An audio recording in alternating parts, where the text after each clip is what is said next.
After the violence at Capitol Hill, unprecedented scenes today that were witnessed as rioters stormed into the Capitol building. A Democratic Congresswoman has now said that she was drawing up articles of impeachment against President Donald Trump over the violence. Calls for Trump's removal is spreading rapidly across social media from Democratic lawmakers, commentators, as well as some of Trump's own fellow Republicans, including Vermont Governor Phil Scott.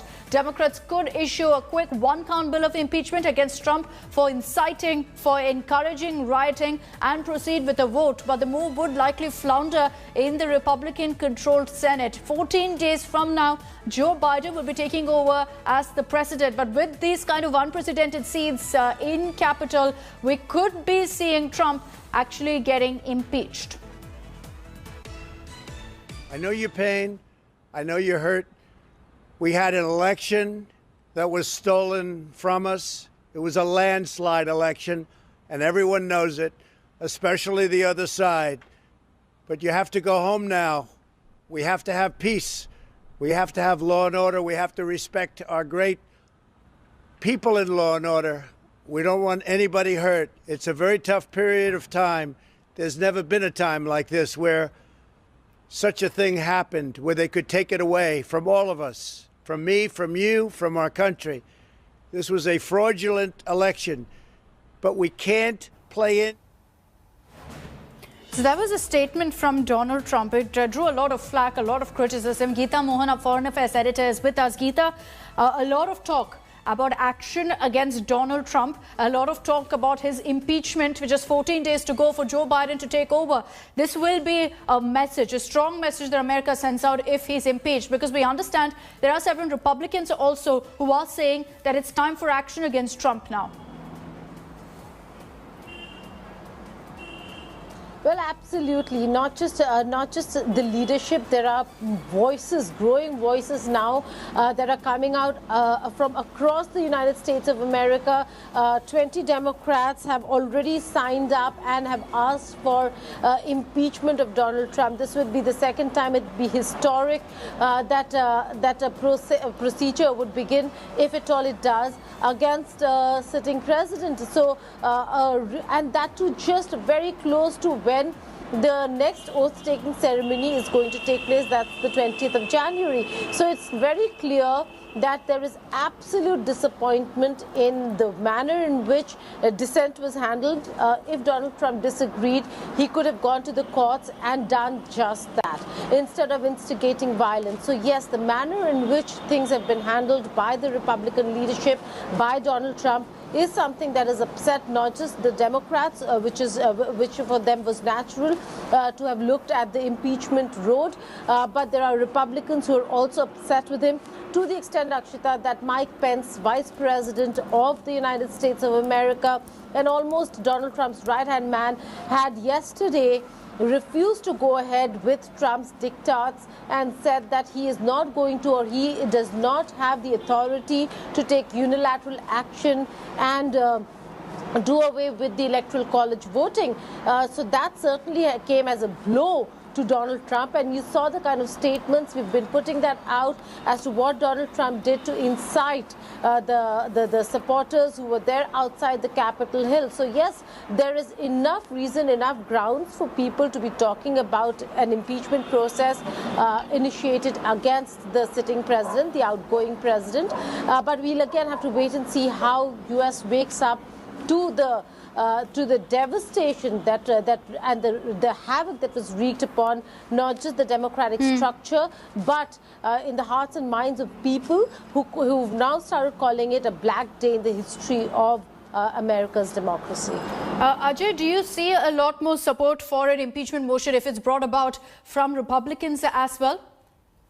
Well, I mean, there is a strong support, as you can see, for impeachment, which is coming up, and more and more Republicans are voicing.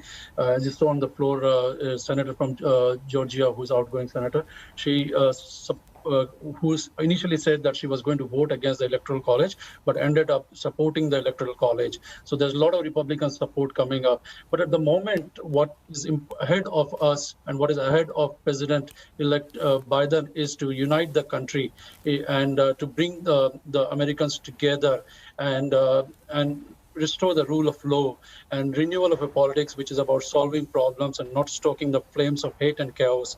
So that's what we will see. There's a lot of hope and a lot of goodwill coming ahead, and these things Americans will be able to put behind the lawlessness of Trump. As we beam some of those very, very telling pictures, images on our screens there from the violence, the siege of Capitol Hill, Pratiksha, we understand that the Congress has resumed session. The message is that they want to continue with the democratic process, and no matter what kind of violence rioters come together, they will ensure that democracy wins, that democracy prevails. Absolutely. And just moments ago, the House Speaker, Nancy Pelosi, spoke on the incident on the floor of the House. And she said exactly that. She said if today's events were meant to in some way deter the lawmakers from carrying on their democratic duty, then they haven't been successful. Now, Donald Trump, like you said, he did issue video statements asking his supporters to go home. But it has to be said that he didn't condemn their actions. He didn't condemn the violence that ensued. And that has led to a lot of chatter about how to deal with him. And like Geeta and Ajay was saying, that there is some chatter about impeachment. We don't know if that will happen. But what I have certainly noticed today is that there is a lot of talk about accountability, how to make him accountable. Is there going to be absolutely any kind of responsibility that he should be made to take? And what about his own legacy? What kind of legacy does he want to leave behind? His presidency has been completely, it has been a series of attacks on his enemies and the people he doesn't like, and including the mainstream media. And today we saw that come to a head too. The media was attacked outside the Capitol Hill building. Camera equipment was destroyed. Verbal assaults, abuses were hurled at the media.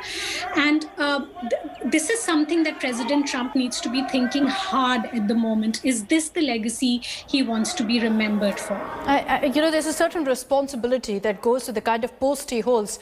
He seems to have forgotten that. And the statements that he's made in the run-up to this violence has no doubt played a huge role, has instigated these rioters into resorting to this kind of violence, that too in what's considered as a symbol of democracy in America. Social media giants have already cracked the whip. You've got Twitter, Facebook, YouTube, now also Instagram going ahead and removing posts of President Donald Trump as some of his supporters violently entered the US Capitol. Twitter has said that Trump's account will be locked for at least 12 hours and has threatened to permanently ban it, while Facebook imposed a 24-hour block. Trump has been angered by Twitter for flagging his tweets in the past, but Twitter has not previously ever deleted the president's tweets to preserve his posts for the public record. But given the violence in DC, Trump's tweets were completely removed. 3 of Trump's tweets making baseless allegations were removed by Twitter. Facebook has also removed a video by Trump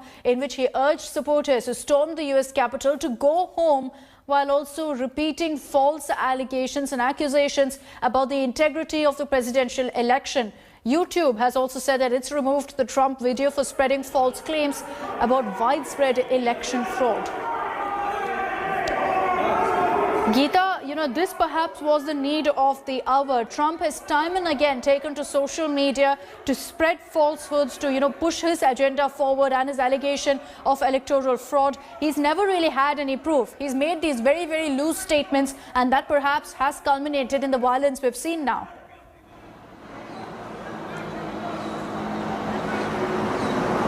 Well, not just lack of evidence, the fact that just a couple of days ago, there was a telephonic conversation that was put out of the outgoing president having a conversation and trying to force the Georgian Secretary of State to really fudge vote count in his favor.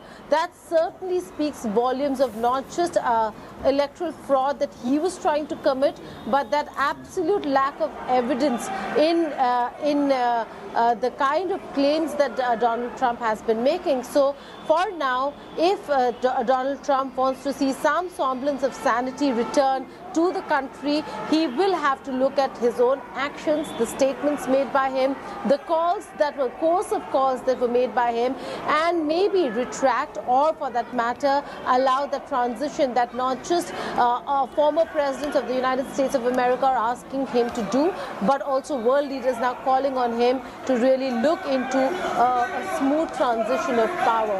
Joe Biden has called it an insurrection. That certainly speaks volumes of what really transpired last night in Washington, D.C., the whole of yesterday.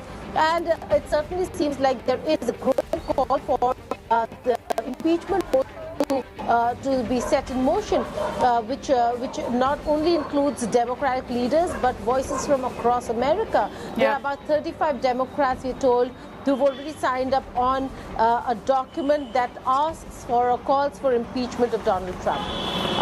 Pratiksha, do you see this now becoming a permanent suspension of Donald Trump's account by Twitter?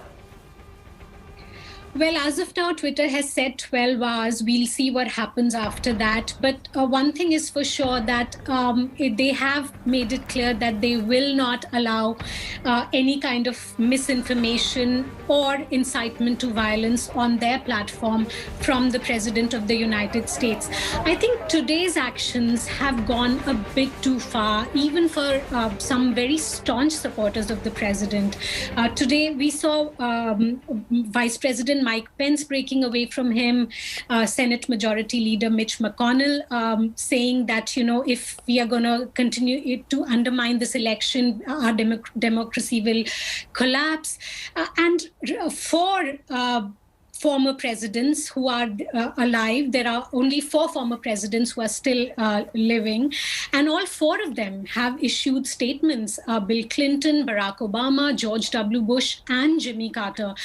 Some of the strongest words have come from President Obama, and he has repudiated not just Donald Trump, but also his Republican Party and the leaders who continue to support him in this narrative that somehow this election was rigged or stolen away from him.